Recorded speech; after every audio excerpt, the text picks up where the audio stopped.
ഒരിക്കലും വീണ വിജയൻ എൻ്റെ ഒരു ടാർഗറ്റല്ല. ആ ഒരു ലേഡിയോട് എനിക്ക് എന്തെങ്കിലും തരത്തിലുള്ള പ്രത്യേകമായ ദേഷ്യമോ വൈരാഗ്യമോ അല്ലെങ്കിൽ മറ്റ് ടാർഗറ്റോ ഉണ്ടായിട്ടല്ല. എൻ്റെ വരുമാനത്തെക്കുറിച്ച് പരിശോധിച്ചു, എൻ്റെ കുടുംബ വീട്ടിലെ സ്വത്തിനെക്കുറിച്ച് അന്വേഷിച്ചു, എൻ്റെ പ്രാക്ടീസിൻ്റെ ഡീറ്റെയിൽസ് എടുത്തു, എൻ്റെ ബാങ്ക് അക്കൗണ്ടുകൾ പരിശോധിച്ചു. ഇത് മാത്യു കുഴൽനാടൻ എന്ന രാഷ്ട്രീയ നേതാവിൻ്റെ ഗ്രാഫ് ഉയരാനൊക്കെ കാരണമായില്ല? താങ്കളുടെ രാഷ്ട്രീയമായി താങ്കൾക്ക് നേട്ടമായി മാറിയില്ലേ? നമസ്കാരം, വാക്ക് മറുവാക്കിലേക്ക് സ്വാഗതം. സ്വർണ്ണക്കള്ളക്കടത്ത് കേസിന് ശേഷം സംസ്ഥാന രാഷ്ട്രീയം ഇളക്കിമറിച്ച മറ്റൊരു വിവാദമായിരുന്നു മാസപ്പടി കേസ്. ഇത് രണ്ടിലും മുഖ്യമന്ത്രിയും അദ്ദേഹത്തിൻ്റെ കുടുംബവും നേരിട്ടോ അല്ലാതെയോ ബന്ധപ്പെട്ടിരിക്കുന്നു എന്നതുകൊണ്ട് മാത്രമാണ് വിവാദം ഇത്രയേറെ ആളിക്കത്താൻ കാരണം. ഈ ലോക്സഭാ തെരഞ്ഞെടുപ്പിലും ഭരണപക്ഷത്തിനെതിരെ പ്രതിപക്ഷമുയർത്തുന്ന പ്രധാനപ്പെട്ട ആയുധങ്ങളിലൊന്നും മാസപ്പടി കേസ് തന്നെയാകും.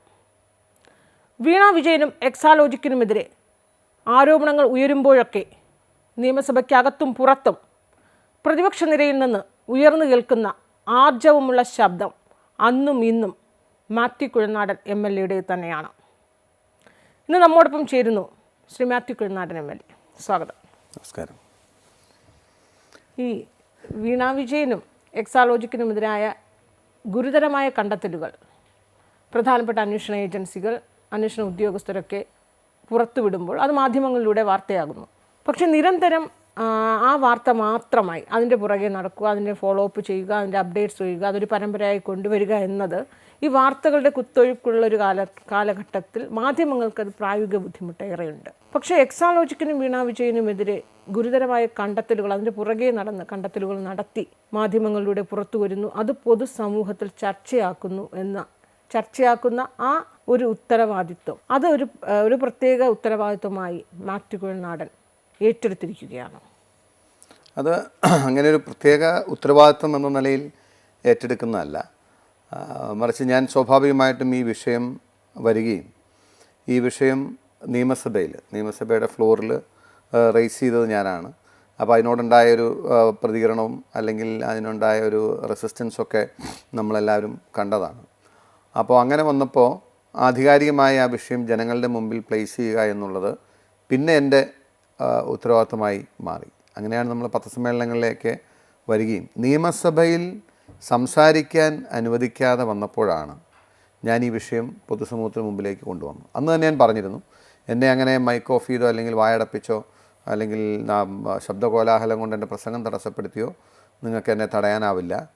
ഇത് ഞാൻ പൊതുജനങ്ങളിലേക്ക് എത്തിക്കും എന്ന് പറഞ്ഞു. അതിൻ്റെ ഭാഗമായി പത്രസമ്മേളനം നടത്തുമ്പോൾ നമ്മൾ ആധികാരികമായി ചില കാര്യങ്ങളും അതോടൊപ്പം തന്നെ അനുബന്ധമായ ആരോപണങ്ങളും നമ്മൾ ഉന്നയിക്കുകയും, അങ്ങനെ കേവലം ഒരു ആരോപണം അന്തരീക്ഷത്തിൽ ഉന്നയിച്ചിട്ട് പോകുന്ന ഒരു ശൈലിയോട് എനിക്ക് യോജിപ്പില്ല. പണ്ടുപോലെ ഞാൻ അങ്ങനത്തെ ഒരു രീതിയുള്ള ആളല്ല. നമുക്ക് ഉത്തമ ബോധ്യമുള്ള കാര്യങ്ങളാണ് ജനങ്ങൾക്ക് മുമ്പിൽ പറയുക. ഒരു രാഷ്ട്രീയക്കാരനാണ്, പൊതുപ്രവർത്തകനാണ്, ജനപ്രതിയാണ് എന്നതുകൊണ്ട് എന്തും പറഞ്ഞിട്ട് പോവുക, എങ്ങനെയും പോവുക എന്നുള്ളൊരു രീതിയോട് എനിക്ക് യോജിപ്പില്ല. അപ്പോൾ അതുകൊണ്ട് തന്നെ ഞാൻ പറഞ്ഞ കാര്യങ്ങൾ അപ്പോൾ ഒരു ഘട്ടത്തിൽ CPM അതിനെ നിഷേധിക്കുകയും ഞാൻ പറഞ്ഞത് കളവാണ്, അസംബന്ധമാണ് എന്ന നിലയിൽ അവർ പറയാൻ ശ്രമിക്കുമ്പോൾ I am bound to prove it.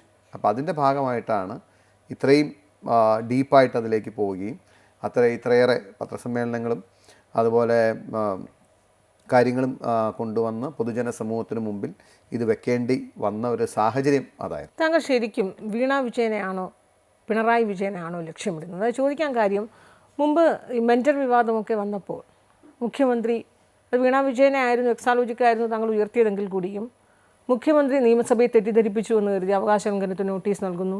അതിനുശേഷം മാസപ്പടി കേസിൽ അത് ആദ്യം ഈ വിവാദം ഉണ്ടാകുമ്പോൾ താങ്കൾ ആ 1,72,00,000 വീണ വിജയൻ എക്സാലോജിക്ക് അല്ലെങ്കിൽ വീണ വിജയൻ കൈപ്പറ്റിയെന്ന് പറയുന്നു.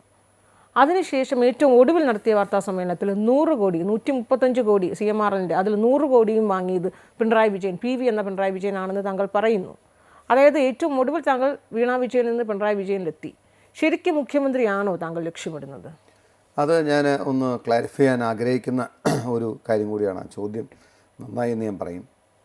കാരണം ഒരിക്കലും വീണ വിജയൻ എൻ്റെ ഒരു ടാർഗറ്റല്ല, അല്ലെങ്കിൽ ഞാൻ അവരെ ടാർഗറ്റ് ചെയ്യേണ്ട കാര്യമില്ല. അവർ പൊതുരംഗത്തുള്ള ആളല്ല. അവർ മുഖ്യമന്ത്രിയുടെ മകളാണ് എന്നത് മാറ്റി നിർത്തിയാൽ അവരെ ഏതെങ്കിലും നിലയിൽ അവരെ അവരെക്കുറിച്ച് അന്വേഷിക്കേണ്ടതോ അവരുടെ പിന്നാലെ പോകേണ്ടതോ ആയ കാര്യം എനിക്കില്ല. പക്ഷേ ഇതെല്ലാം ആത്യന്തികമായ എൻ്റെ ഫൈറ്റ് എന്ന് പറയുന്നത് അഴിമതിക്കെതിരായിട്ടാണ്.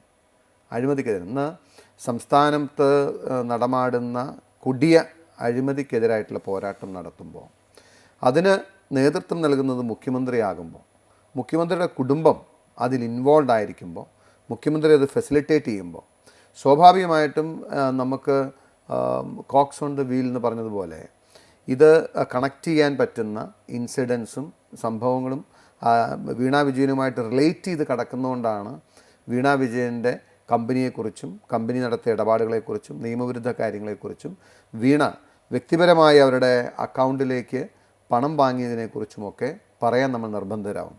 അതല്ലാതെ ഒരിക്കലും ആ ഒരു ലേഡിയോട് എനിക്ക് എന്തെങ്കിലും തരത്തിലുള്ള പ്രത്യേകമായ ദേഷ്യമോ വൈരാഗ്യമോ അല്ലെങ്കിൽ മറ്റ് ടാർഗറ്റോ ഉണ്ടായിട്ടല്ല. അഴിമതിയാണ് എൻ്റെ ടാർഗറ്റ്. ആ അഴിമതിക്ക് നേതൃത്വം നൽകുന്നത് മുഖ്യമന്ത്രിയാണ്, ഫെസിലിറ്റേറ്റ് ചെയ്യുന്ന മുഖ്യമന്ത്രിയാണ്. അതിലെ ടൂൾസാണ് അല്ലെങ്കിൽ അതിനുപയോഗപ്പെടുത്തിയ അതിൻ്റെ ഗുണഭോക്താക്കളായിട്ടുള്ള ആളുകളാണ് വീണ വിജയനും മറ്റാളുകളും. അങ്ങനെ ആ നിലയിൽ വരുമ്പോൾ അതുകൊണ്ടാണ് ഞാൻ ആത്യന്തികമായി, കാരണം ഈ സംസ്ഥാന സർക്കാരിൻ്റെ അല്ലെങ്കിൽ അതിൻ്റെ അധികാരം കൈയാളുന്ന വ്യക്തി എന്ന നിലയിൽ ആ അധികാര ദുർവിനിയോഗം നടത്തി പണം സമ്പാദിച്ചിട്ടുള്ളത് പിണറായി വിജയനാണ്. അതുകൊണ്ടാണ് ഇപ്പോൾ ആസ് യു റൈറ്റ്ലി സെഡ് അവസാനം അതെല്ലാം പോയിൻ്റ് ചെയ്ത് സി എമ്മിലേക്ക് വരാൻ കാരണം. പക്ഷേ താങ്കൾ ഈ ഗൗരവമുള്ള ഓരോ തെളിവുകളും ഓരോ രേഖകളും ഓരോ തവണയും പുറത്തുവിടുന്നു. ഇത്രയേറെ അതിൻ്റെ ഒരു ഗൗരവം അറിഞ്ഞിട്ടും ഈ ഭരണപക്ഷത്ത് അത് അങ്ങനെ ആ രീതിയിൽ ഗൗരവത്തോടെ കാണുന്നില്ല. ഈ ഭരണപക്ഷത്തു നിന്നുള്ള നേതാക്കന്മാർ, പ്രത്യേകിച്ച് പി രാജീവ്, എം പി രാജേഷിനെയൊക്കെ താങ്കൾ സംവാദത്തിന് വെല്ലുവിളിച്ചു. പി രാജീവ് ഏതെങ്കിലും ഒരു കുട്ടിയെ വേണമെങ്കിൽ മാത്യു കുഴൽനാടനോട് സംവാദത്തിന് വിടാമെന്ന രീതിയിൽ ഒരു പരിഹാസം. എന്തുകൊണ്ടാണ് താങ്കളുടെ ആരോപണങ്ങൾ ഭരണപക്ഷം മുഖവിലേക്ക് എടുക്കാതിരിക്കുന്നത്? എന്തുകൊണ്ടായിരിക്കും മുഖവിലേക്ക് എടുക്കാതിരിക്കുന്നതല്ല, ആദ്യം ആരോപണങ്ങളെ പ്രതിരോധിക്കാനും തിരിച്ച് കൗണ്ടർ ആരോപണങ്ങളുമായി എന്നെ വേട്ടയാടാനും അവർ ശ്രമിച്ചിരുന്നു. നമുക്ക് ഓർമ്മയുണ്ടെന്ന് ഞാൻ വിചാരിക്കുന്നത്. വീണയുടെ കമ്പനിയെ സംബന്ധിച്ച് ആദ്യം CPM സംസ്ഥാന സെക്രട്ടേറിയറ്റിൻ്റെ കുറിപ്പ് വന്നിരുന്നു. അതായത് ഇത് രണ്ട് കമ്പനികൾ തമ്മിലുള്ള സുതാര്യമായ ഇടപാടാണ്. വാക്കാണ് ഉപയോഗിച്ചത്. സുതാര്യമായ ഇടപാടാണ്. അതിന് വേണ്ട ടാക്സും നൽകിയിട്ടുണ്ട്. അതുകൊണ്ട് ഇതിൽ അഴിമതിയോ ക്രമവിരുദ്ധമായിട്ടോ നിയമവിരുദ്ധമായിട്ടോ ഒന്നുമില്ല എന്ന സർട്ടിഫിക്കറ്റ് ആദ്യം വീണയ്ക്കും കമ്പനിക്കും നൽകിയത് CPM സംസ്ഥാന സെക്രട്ടേറിയറ്റാണ്. അപ്പോൾ അവിടെ നിന്നാണ് ഞാൻ എൻ്റെ തിരിച്ചുള്ള ഫൈറ്റ് വീണ്ടും തുടങ്ങിയത്. അത് ടാക്സ് അടച്ച പൈസയല്ലെന്നും സുതാര്യമായ ഇടപാടല്ലെന്നും ഇതിൽ ക്രമക്കേടുണ്ടെന്നും ഇല്ലീഗാലിറ്റി ഉണ്ടെന്നും പറഞ്ഞു. ഒരു ഘട്ടം വരെ അവർ മറുപടി പറയാൻ ശ്രമിച്ചെങ്കിലും പിന്നീട് അവർക്ക് മറുപടി ഇല്ലാതായി. അങ്ങനെ വന്നപ്പോഴാണ് അവർ മറുപടി പറയാതായത്. ഇപ്പോൾ പറഞ്ഞ കാര്യങ്ങളിൽ ഒറ്റയ്ക്കും തറ്റയ്ക്കുമൊക്കെ രാജീവ് അവിടെ ഇവിടെയൊക്കെ പറയാൻ ശ്രമിച്ചു. He don't have answers. അതുകൊണ്ടാണ് ഒഴിഞ്ഞു മാറുന്നത്. അതല്ലാതെ അവർ ഈവൻ രാജീവ് ഒരു വട്ടം പറഞ്ഞിരുന്നു മാത്യു കുഴൽനാടിന് മറുപടി പറയാൻ ഞങ്ങൾ ആളല്ല. പക്ഷെ അന്നത്തെ ദിവസം വൈകുന്നേരം മുഖ്യമന്ത്രി നവകേരള സദസ്സിൽ അതിന് ശേഷം നടത്തിയ പത്രസമ്മേളനത്തിൽ ഞാൻ ഉന്നയിച്ച കാര്യങ്ങൾക്ക് അദ്ദേഹം മറുപടി പറഞ്ഞു. ഇപ്പം രാജീവ് ധരിക്കുന്നത് മുഖ്യമന്ത്രിയെക്കാളും സൂപ്പർ മുഖ്യമന്ത്രിയാണ് അദ്ദേഹം എന്നായിരിക്കും ഒരുപക്ഷെ ധരിക്കുന്നത്. That's up to him. പക്ഷേ ഞാൻ പറഞ്ഞ കാര്യങ്ങളെ പ്രതിരോധിക്കാൻ CPMഉം മുഖ്യമന്ത്രി മന്ത്രിമാരും ശ്രമിച്ചിട്ടുണ്ടെങ്കിലും അവർക്ക് ജനങ്ങളുടെ മുമ്പിൽ കൺവിൻസിംഗ് ആയിട്ടുള്ള മറുപടി ഇല്ലാത്തതുകൊണ്ടാണ് അവർ ഒഴിഞ്ഞു മാറുന്നത്. അതല്ലാതെ വിഷയത്തിൻ്റെ ഗൗരവം അവർക്ക് മനസ്സിലാകാഞ്ഞിട്ടല്ല. അത് വരും ദിവസങ്ങളിൽ കൂടുതൽ വ്യക്തമായി മനസ്സിലാവുകയും ചെയ്യും. താങ്കൾ കൊണ്ടുവരുന്ന ആരോപണങ്ങളൊക്കെ CPMലെ പ്രമുഖ നേതാക്കൾ ഒന്നടങ്കം ഒറ്റക്കെട്ടായി പ്രതിരോധിക്കുന്നു. അതായത് മുഖ്യമന്ത്രിയെയും മകളെയും ഒക്കെ തന്നെയും അവർ താങ്കൾ പറഞ്ഞതുപോലെ ആദ്യ വാർത്താക്കുറിപ്പ് പോലും എക്സാലോജിക്കിനും വീണ വിജയനുമെതിരെയാണ് കണ്ടെത്തലുകൾ ഉണ്ടായത്. അപ്പോൾ CPM സംസ്ഥാന സെക്രട്ടേറിയറ്റ് എന്തിന് പ്രതിരോധിച്ചുകൊണ്ടൊരു വാർത്താക്കുറിപ്പ് ഇറക്കി എന്നൊരു ചോദ്യമായിരുന്നു ആദ്യം പൊതുസമൂഹത്തിൽ. അതിപ്പോഴും ആ ചോദ്യം ബാക്കി നിൽക്കുകയാണ്. അങ്ങനെ CPMൻ്റെ ഭാഗത്തു നിന്ന് ഒറ്റക്കെട്ടായി ഒരു പ്രതിരോധം ഉണ്ടാകുമ്പോൾ താങ്കൾ പിന്നെയും ഈ പാർട്ട് 1 പാർട്ട് 2 എന്ന രീതിയിൽ വീണ്ടും പുതിയ ആരോപണങ്ങൾ പുതിയ രേഖകളുമായി വീണ്ടും താങ്കൾ ശക്തമായൊരു പോരാട്ടം നടത്തുന്നു. അങ്ങനെ നടത്തുമ്പോൾ കോൺഗ്രസിനുള്ളിൽ മാത്യു കുഴൽനാടൻ ഒറ്റപ്പെടുക, അത് താങ്കളുടെ മാത്രം ഒരു ഉത്തരവാദിത്തമായി മാറുകയാണോ? അല്ല, അതിൻ്റെ അകത്ത് അങ്ങനെ ഒരു പൊതുധാരണ അല്ലെങ്കിൽ അങ്ങനെ ഒരു സംസാരം ഉണ്ടായി വരാൻ കാരണം ഞാൻ തന്നെ അത് പലവട്ടം. കാരണം ഒന്ന്, ഞാൻ കോൺഗ്രസിൻ്റെ ഒരു നിയമസഭാ സാമാജികനാണ്. എനിക്ക് പാർട്ടി ചട്ടക്കൂടിൽ നിന്നേ പ്രവർത്തിക്കാൻ കഴിയും.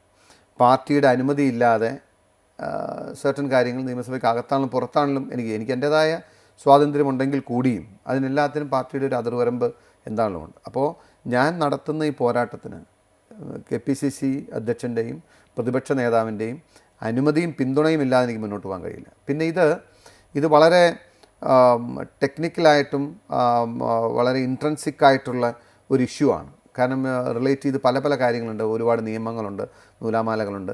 അപ്പോൾ അങ്ങനെ ടെക്നിക്കാലിറ്റി ഉള്ള ഒരു ഇഷ്യൂ ആയതുകൊണ്ടും അത് ആധികാരികമായി എഫക്റ്റീവായി നമ്മൾ ഈ വിഷയം പഠിച്ചിട്ടുള്ളവർക്കാണ് പറയാൻ കഴിയുക. അപ്പോൾ ലക്കിലി എനിക്കൊരു ലോ ബാക്ക്ഗ്രൗണ്ട് ഉള്ളതുകൊണ്ടും കൂടി അപ്പോൾ കുറച്ചുകൂടി എഫക്റ്റീവായി എനിക്ക് നാവിഗേറ്റ് ചെയ്യാൻ പറ്റുന്നു എന്നതുകൊണ്ട് എന്നെ അതിന് ചുമതലപ്പെടുത്തി ഞാനത് മുമ്പിൽ നിന്ന് കൊണ്ടുപോകുന്നു എന്നതാണ്.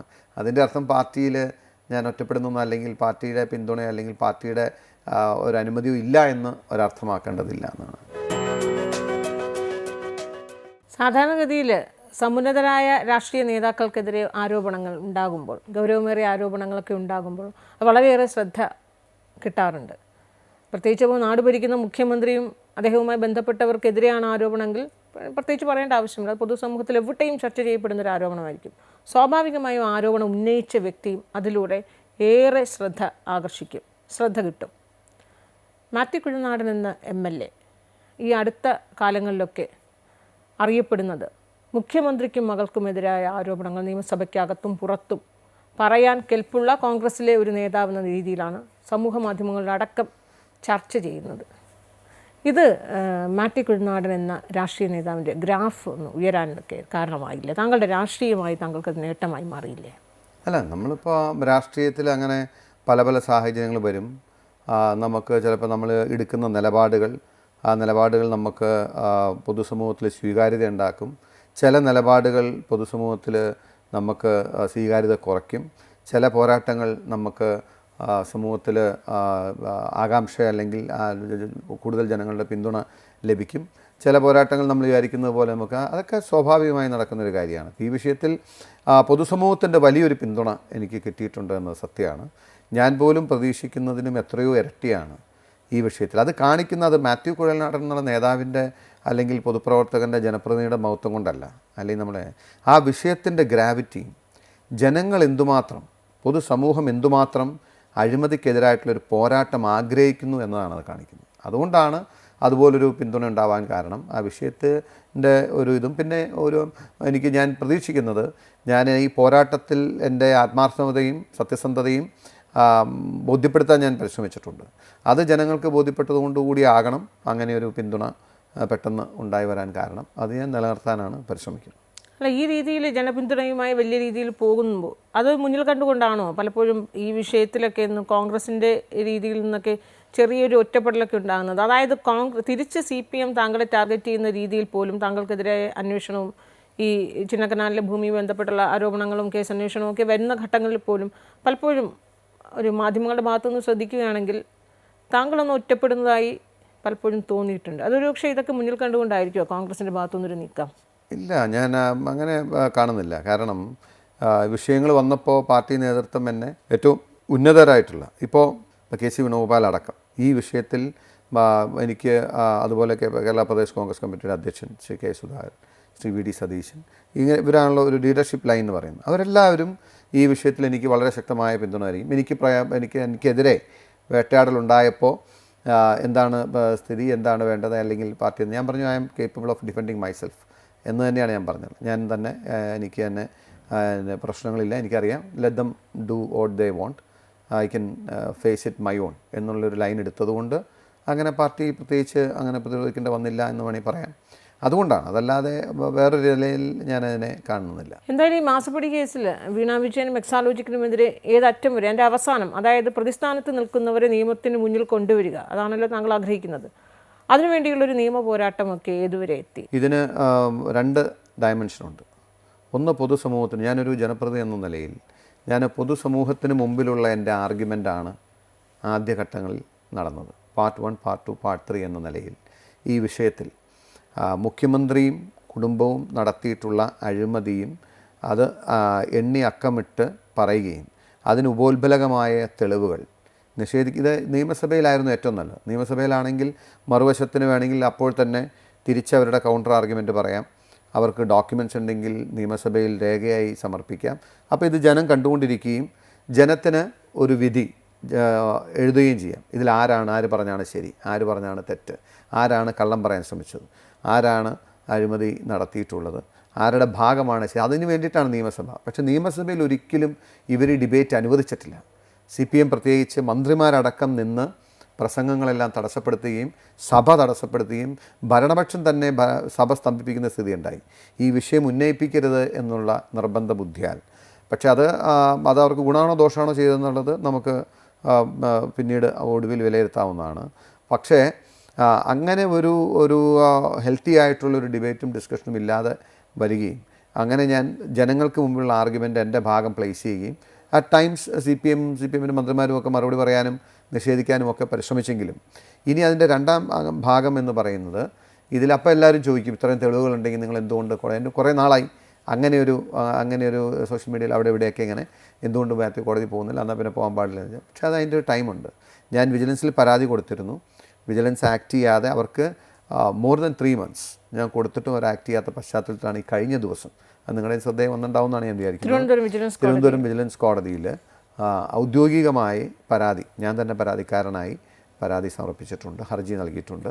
ആ ഹർജിയിൽ ഇപ്പോൾ നോട്ടീസ് ഇഷ്യൂ ചെയ്ത് വിജിലൻസിനോട് ഞാൻ കൊടുത്ത പരാതിയിലെ സ്റ്റാറ്റസ് റിപ്പോർട്ട് ചോദിച്ചിരിക്കുകയാണ്. ഇനി അങ്ങോട്ട് നിയമ പോരാട്ടം ആണ് അതിൻ്റെ രണ്ടാം ഘട്ടം എന്ന് പറയും. അപ്പോൾ നമ്മൾ നമ്മൾ ഉന്നയിച്ചൊരു വിഷയത്തിൽ അതിൽ ഒരു സിറ്റിസൺ എന്ന നിലയിൽ നടത്താൻ കഴിയുന്ന എല്ലാ ആത്മാർത്ഥമായ സത്യസന്ധമായ സുതാര്യമായ പോരാട്ടവും നടത്തുക എന്നതാണ് ഞാൻ ഉദ്ദേശിക്കുന്നത്. ഇങ്ങനെ നിരന്തരമായ ആരോപണങ്ങൾ തെളിവുകളുമായി രംഗത്ത് വരുന്നത് കൊണ്ട് അതൊരു പ്രതികാര നടപടിയാണ് താങ്കൾക്ക് നേരെ CPMൻ്റെ ഭാഗത്തു നിന്നുണ്ടായത്. അതാണ് ഈ ചിന്നക്കനാലിലെ താങ്കളുടെ റിസോർട്ടുമായി ബന്ധപ്പെട്ടുള്ള ആരോപണങ്ങളും കേസുകളും എന്ന് താങ്കൾ അങ്ങനെ തന്നെയാണ് ഉറച്ചു വിശ്വസിക്കുന്നത്. പക്ഷേ വിജിലൻസ് റിപ്പോർട്ട് പക്ഷേ അങ്ങനെ ആയിരുന്നില്ലല്ലോ. താങ്കൾക്കെതിരെയാണ് ഞാൻ അങ്ങനെ ഒരു പ്രതിരോധം ഞാനൊരു സമയത്തും എടുത്തിട്ടില്ല. എനിക്കെതിരെയുള്ള അന്വേഷണം രാഷ്ട്രീയ പ്രേരിതമാണ്, എന്നെ വേട്ടയാടുകയാണ്, അങ്ങനെ ഒരു സ്ഥിരം ഉണ്ടാവുന്ന ഒരു റെസ്പോൺസാണ്. ഞാൻ പറയുന്നത് ലെറ്റ് ദം ഡു ഇറ്റ്, അത് അവർ ചെയ്തോട്ടെ, അവരെ ഞാൻ വെൽക്കം ചെയ്യണം. എൻ്റെ വീട്ടിൽ റവന്യൂ വകുപ്പ് പരിശോധനയ്ക്ക് വന്നപ്പോൾ ഞാൻ അവരെല്ലാം വെൽക്കം ചെയ്ത് അവർക്കെല്ലാം സൗകര്യം ചെയ്തു കൊടുത്ത് അവർക്ക് ചായയും ഓഫർ ചെയ്താണ് ഞാൻ വിട്ടത്. Let them do it. I hope I can come out more clean. അങ്ങനെ ഉണ്ടെങ്കിൽ സർക്കാർ എന്തെങ്കിലും ഉണ്ടെങ്കിൽ അപ്പോൾ അവരെൻ്റെ ഫേമിനെ കുറിച്ച് അന്വേഷിച്ചു, എൻ്റെ വരുമാനത്തെക്കുറിച്ച് പരിശോധിച്ചു, എൻ്റെ കുടുംബ വീട്ടിലെ സ്വത്തിനെക്കുറിച്ച് അന്വേഷിച്ചു, എൻ്റെ പ്രാക്ടീസിൻ്റെ ഡീറ്റെയിൽസ് എടുത്തു, എൻ്റെ ബാങ്ക് അക്കൗണ്ടുകൾ പരിശോധിച്ചു, ഇനിയിപ്പോൾ എൻ്റെ ചിന്നക്കനാലിലെ എൻ്റെ പ്രോപ്പർട്ടിയെ സംബന്ധിച്ചുള്ള അന്വേഷണം നടന്നു. അവരന്വേഷിക്കാത്തതായി ഒന്നുമില്ല. Let the government do complete check. I'm not worried. So I will come out more clean എന്നുള്ളതാണ് എൻ്റെ പ്രതീക്ഷ.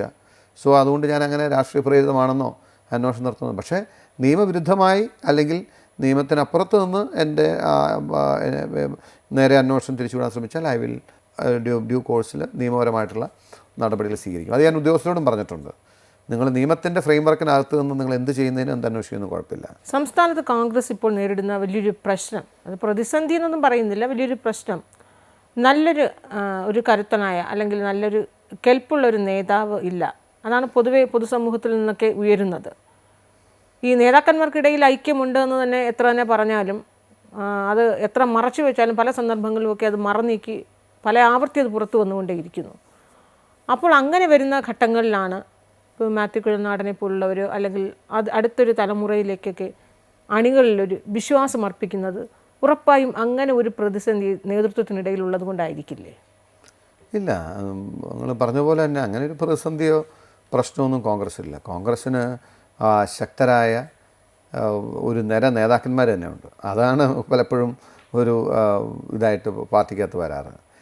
ഇപ്പോൾ ദേശീയ തലത്തിൽ പാർട്ടിയെ നയിക്കുന്ന, സംസ്ഥാന തലത്തിൽ പാർട്ടിയെ നയിക്കുന്ന കരുത്തരായിട്ടുള്ള ജനപിന്തുണയുള്ള പ്രവർത്തകർക്ക് വലിയ ആവേശം ഉണ്ടാക്കുന്ന ലീഡർഷിപ്പ് തന്നെയാണ് ഞങ്ങൾക്കുള്ളത്. പിന്നെ ഞാനത് നിഷേധിക്കുന്നില്ല. ഓൺ ആൻഡ് ഓഫ് അവർ തമ്മിൽ ഉണ്ടായിട്ടുള്ള അഭിപ്രായ വ്യത്യാസങ്ങൾ പാർട്ടി പ്രവർത്തകർക്കിടയിലും വലിയ ഒരു പ്രയാസവും വിഷമവും നിരാശയൊക്കെ ഉണ്ടാക്കിയിട്ടുണ്ട്. കഴിവതും അതൊക്കെ പരിഹരിച്ച് അതൊക്കെ ഒരു ഒരുമയോടുകൂടി മുന്നോട്ട് പോകാൻ പരിശ്രമിക്കുന്നു. വലിയൊരളവ് വരെ അതൊക്കെ പരിഹരിച്ച് പോകാൻ കഴിഞ്ഞിട്ടുണ്ടെന്ന് തന്നെയാണ് പാർട്ടിയുടെ ഒരു പ്രവർത്തകൻ എന്ന നിലയിൽ എനിക്ക് മനസ്സിലാക്കാൻ കഴിഞ്ഞിട്ടുള്ളത്. പിന്നെ എന്തെങ്കിലും പോരായ്മകളോ കുറവുകളോ ഉണ്ടെങ്കിൽ വരുന്ന ആളുകളിൽ അത് പരിഹരിച്ച് മുമ്പോട്ട് പോകും. പക്ഷേ വരുന്ന ആളുകളിൽ പരിഹരിക്കുമെന്ന് പറയുമ്പോൾ ഈ വരുന്ന ആളുകളെന്ന് പറയുന്നത് ഈ ലോക്സഭാ തെരഞ്ഞെടുപ്പ് അതിൻ്റെ ഒരു ഘടകം തന്നെയാണ്. 2026 അടുത്ത സർക്കാർ മാറും എന്ന് കരുതുന്ന 2026 നിയമസഭാ തെരഞ്ഞെടുപ്പിന് പോലും വളരെ കുറച്ച് നാളുകളേ ഉള്ളൂ, 2 വർഷമൊക്കെ ഉള്ളൂ. അതൊക്കെ ഒരു വലിയൊരു കാലയളവെന്ന് നമുക്ക് പറയാനാകില്ല. சொல்லி மேட்டர் ஐ மீன் ഇപ്പോൾ താങ്കൾ ഈ മാസപ്പടി കേസായാലും അല്ലെങ്കിൽ മുഖ്യമന്ത്രിക്കെതിരെ ഭരണപക്ഷത്തെ നേതാവിനെതിരെ നേതൃത്വത്തിനെതിരെ വലിയ രീതിയിലുള്ള ആരോപണങ്ങൾ ഉന്നയിക്കുന്നു, തെളിവുകളടക്കം കൊണ്ടുവരുന്നു. അതുകൊണ്ട് താങ്കൾ ഉദ്ദേശിക്കുന്നത് CPM-ൻ്റെ ഒരു പൊള്ളത്തരം അല്ലെങ്കിൽ എന്താണ് CPM എന്ന് ജനങ്ങൾക്ക് മനസ്സിലാക്കുക, ജനം തിരിച്ചറിയട്ടെ, ജനം വിലയിരുത്തട്ടെ, അതാണ് താങ്കൾ ഉദ്ദേശിക്കുന്നത്. അങ്ങനെ ജനം വിലയിരുത്തുമ്പോൾ ഇതാണ് CPM എന്ന് ജനം തിരിച്ചറിയുമ്പോൾ ജനങ്ങൾക്ക് മറ്റൊരു പാർട്ടിയിൽ അല്ലെങ്കിൽ മറ്റൊരു മുന്നണിയിൽ വിശ്വാസം അർപ്പിക്കണമെങ്കിൽ മറുഭാഗത്ത് കോൺഗ്രസ് ആണ്. പക്ഷേ കോൺഗ്രസിൻ്റെ അവസ്ഥ എങ്ങനെ നിലവിലെ, അതായത് ഒരു കെട്ടുറപ്പില്ലാത്ത ഒരു പ്രതിപക്ഷമാണ് കേരളത്തിലുള്ളത്, അങ്ങനെയാണ് പൊതുവിലുള്ള പൊതുസമൂഹത്തിൻ്റെ ഒരു വിലയിരുത്തൽ. ആ വിലയിരുത്തൽ താങ്കളെപ്പോലുള്ള പ്രതിപക്ഷത്തെ MLA നിരന്തരം ഈ രീതിയിലുള്ള ആരോപണങ്ങളുമായി രംഗത്ത് വരുന്നു. അത് പക്ഷേ വിജയിക്കുന്നോ ഇല്ല എന്നുള്ളത് രണ്ടാമത്തെ ഘടകം. പക്ഷേ താങ്കളുടെ ഒരു എഫർട്ട്, അങ്ങേപ്പോലുള്ള MLA എടുക്കുന്ന ഒരു എഫർട്ട് അല്ലെങ്കിൽ യുവ നേതാക്കന്മാരെടുക്കുന്ന ഒരു എഫർട്ടൊന്നും വേണ്ട രീതിയിൽ അതിൻ്റെ റിസൾട്ട് കിട്ടാതെ വരുന്നില്ലേ? അല്ല, അത് സ്റ്റേറ്റ്മെൻറ്റ് ഫാക്ച്വലി ബാക്ക് ചെയ്യാൻ പറ്റുന്ന ഫാക്ട്സ് ഇല്ല. കാരണം ഇപ്പോൾ നമ്മുടെ മുമ്പിൽ ഇതിനു മുമ്പാണ് തെരഞ്ഞെടുപ്പ്, ഏതാണ് നിയമസഭാ തെരഞ്ഞെടുപ്പ്. നിയമസഭാ തെരഞ്ഞെടുപ്പിൽ LDF ജയിച്ചു എന്നുള്ളത് ശരിയാണ്. പക്ഷേ പ്രതിപക്ഷത്ത് ഞങ്ങൾ UDF മാത്രമാണ് ഉള്ളത്, UDF ആണ്. അതിന് മുമ്പാണ് തെരഞ്ഞെടുപ്പ്, ഏതാണ് പാർലമെൻറ്റ്. മെയിനായിട്ട് നോക്കിക്കഴിഞ്ഞാൽ ഇപ്പോൾ നമ്മൾ തദ്ദേശ തെരഞ്ഞെടുപ്പ് മാറ്റി വയ്ക്കുകയാണെങ്കിൽ പാർലമെൻറ്റ് തെരഞ്ഞെടുപ്പ്, കഴിഞ്ഞ പാർലമെൻറ്റ് തെരഞ്ഞെടുപ്പിൽ 20-ൽ 19 സീറ്റിലാണ് UDF ജയിച്ചത്. അപ്പോൾ ജനങ്ങൾ ഈ കോൺഗ്രസ്സിൽ പ്രതീക്ഷ അർപ്പിച്ച് കോൺഗ്രസ്സിന് തന്നെ ഒരു ഇതായി കണ്ടിട്ടാണ് UDFന് 19 സീറ്റിൽ ജയിപ്പിക്കാനിടയായത്. So of course I mean കേരളത്തിലെ ജനങ്ങൾക്ക് ഇന്നും പ്രതീക്ഷയുള്ള മുന്നണി എന്ന് പറയുന്നത് UDF ആണ്. എസ്പെഷ്യലി CPM അല്ലെങ്കിൽ ഇടത് ജനാധിപത്യ മുന്നണിക്കെതിരെ പോരാടുന്നതിലും ഫൈറ്റ് ചെയ്യുന്നതിലും അവരെ ബീറ്റ് ചെയ്യാൻ കേപ്പബിൾ ആയിട്ടുള്ളൊരു മുന്നണി എന്ന നിലയിൽ ജനങ്ങൾ ഫെയ്ത്ത് റിപ്പോസ് ചെയ്യുന്നത് UDFലാണ് എന്ന് നമുക്ക് നോക്കിയാൽ അറിയാം. Unfortunately we last assembly, that is true. That doesn't mean that I mean people are rejected us. So we have people have sufficient confidence in us. ഞങ്ങളിൽ നല്ല വിശ്വാസമുണ്ട്. അത് കൂടുതൽ ജനവിശ്വാസം ആർജിച്ച് കരുത്തോടുകൂടി കോൺഗ്രസ്സിനും UDFനും മടങ്ങി വരാൻ. കോൺഗ്രസിൻ്റെ അപ്രോച്ചിലും ശൈലിയിലും ഒക്കെ ഒരു ജനറേഷൻ ചേഞ്ച് വേണം. കാരണം ഇന്നത്തെ കാലഘട്ടം ഒരുപാട് മാറി, ഇന്നത്തെ രാഷ്ട്രീയവും രാഷ്ട്രീയ പ്രവർത്തനവും ഒരുപാട് മാറി. അതനുസരിച്ച് കോൺഗ്രസ് അപ്ഡേറ്റ് ചെയ്യുകയും ഒരു കാലാനുസൃതമായ മാറ്റങ്ങൾക്ക് വിധേയമാകുകയും ചെയ്യേണ്ടത് എല്ലാ അർത്ഥത്തിലും. ഇന്നും ഈ കാലഘട്ടത്തിലും ക്യാമ്പസിൽ ഇതുപോലെ പ്രാകൃതമായ അല്ലെങ്കിൽ ഇത്രയും നിഷ്ഠൂരവും ക്രൂരവുമായ രീതിയിൽ വിദ്യാർത്ഥി സംഘടനാ നേതാക്കൾ പ്രവർത്തിക്കുന്നു എന്ന് പറയുമ്പോൾ നമ്മൾ SFIയെ പറയുന്നത് പോലെ തന്നെ നമ്മുടെ സമൂഹം എവിടെ എത്തി നിൽക്കുന്നു?